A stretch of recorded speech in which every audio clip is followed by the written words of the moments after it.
नमस्ते बच्चों। आशा करती हूँ कि आप सब लोग अच्छे होंगे, मज़े में होंगे। मैं वैशाली शुक्ल आज आपको और एक कहानी सुनाने जा रही हूँ। तो बच्चों, सब लोग तैयार हो जाइए। पुराने ज़माने की बात है।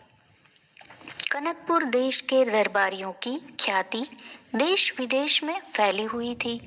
उनकी बुद्धि की प्रशंसा सुनकर दूसरे देश का दरबारी उनकी परीक्षा लेने के लिए आए।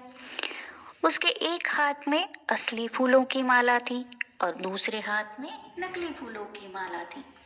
उसने दरबारियों से कहा, श्रीमान, क्या आप हाथ लगाए बिना बता सकेंगे कि इनमें से कौन सी माला असली फूलों की है?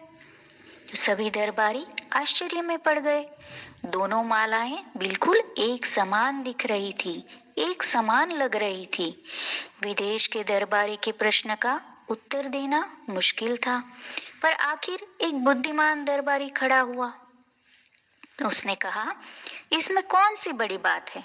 इन दोनों मालाओं को सामने के उद्यान में, बागीचे में एक पेड़ की डाल पर लटका दिया जाए। उस दरबारी की बात मानकर वे मालाएं पेड़ की डाल पर लटका दी गईं। कुछ ही समय में भन भन भन करती हुई मधुमक्खियां आई और एक माला पर बैठ गई।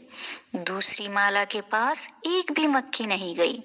यह देखकर दरबारी ने कहा, जिस माला पर मधुमक्खियां बैठी हुई है वह असली फूलों की माला है, दूसरी जो है वो नकली फूलों की माला है।